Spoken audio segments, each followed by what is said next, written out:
Ito ngang si Kabayan ay isa na nga lang low pressure area at kaninang alas 4 ng hapon, nasa may vicinity nga ito ng Bukidnon, kumikilo sa direksyong northwest sa bilis na 25 kilometers per hour. Etong low pressure area na ito, kahit nga itong si Kabayan, low pressure area na lang, magdadala pa rin ito ng mga paulan at itong shear line at si low pressure area, posible na magdala ng mga kalat-kalat na pag-ulan, pagkidlat at pagkulog dito sa area ng Mindanao, sa may Visayas, sa may Mimaropa, Bicol Region, Aurora at Quezon. Kaya pinag-iingat nga natin yung ating mga kababayan, lalo na yung mga inuulan ng mga nakaraang araw pa dahil sa mga banta ng pagbaha at pagguho ng lupa. Ito namang northeast monsoon o amihan, nagdadala din ng mga maulap na papawirin, may mga kasamang ulan sa may Cagayan Valley, pati na rin sa may Cordillera Administrative Region. Sa area naman sa Metro Manila at sa nalalabing bahagi ng ating bansa, partly cloudy to cloudy skies, may mga tsansa na mga pulupulong may hinang pag-ulan. Gaya nga ng nabanggit natin kanina, itong si Kabayan ay isa na nga lamang na low pressure area. Kaninang 2:30 p.m. doon na nga siya tuluyang humina. At yung natitira nga niyang sirkulasyon, inaasahan natin na tatahakin generally northwestward or west-northwestward habang tinatraverse nga na itong kalupaan ng ating bansa. So inaasahan nga natin na although low pressure area na siya, pero kapag nag-emerge ito sa may sulusi, hindi natin tinatanggal yung posibilidad ng redevelopment or posibleng maging bagyo ulit itong low pressure area na ito at posible kasing makaipon siya ng lakas. Then afterwards, naasahan nga natin na itong low pressure area na ito o kung maging bagyo ulit siya, pwede siyang mag-move across Sulu Sea, south ng Cagayan Silio Island. Then inaasahan din nga natin na posible itong mag-landfall ulit,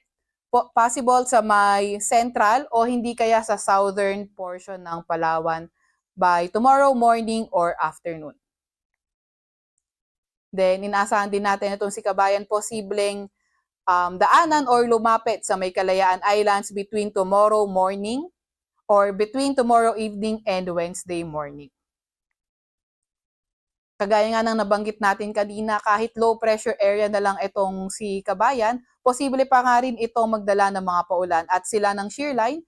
ay posible magdala ng mga around 100 to 200 millimeters of rain for today sa may Surigao del Sur, Surigao del Norte, sa may Dinagat Island, Agusan del Sur, Davao del Norte, Davao de Oro at Davao Oriental. 50 to 100 millimeters of rain posible sa may Camarines Norte, sa may Quezon, Aurora, Cagayan, pati na rin sa may Isabela, sa may Central Visayas, sa may Biliran, sa may Leyte, Southern Leyte, Zamboanga del Norte, Northern Mindanao, sa may Davao City, sa may Cotabato, Lanao del Sur,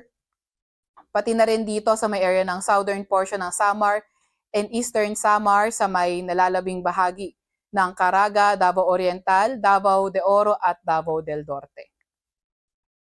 For tomorrow naman, posible din yung 50 to 100 millimeters of rain dito sa mainland Palawan, sa may Cuyo Island, Cagayan Silio Island, pati na rin sa may Kalayaan Island.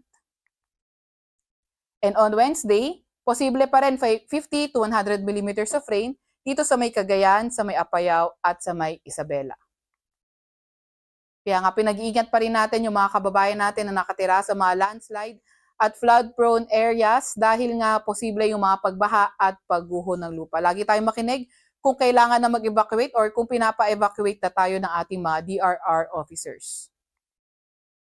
Para naman sa malalakas na hangin, yung amihan posible magdala for today and tomorrow. Pabugso-bugsong malalakas na hangin sa malaking bahagi ng Luzon and also sa may Visayas.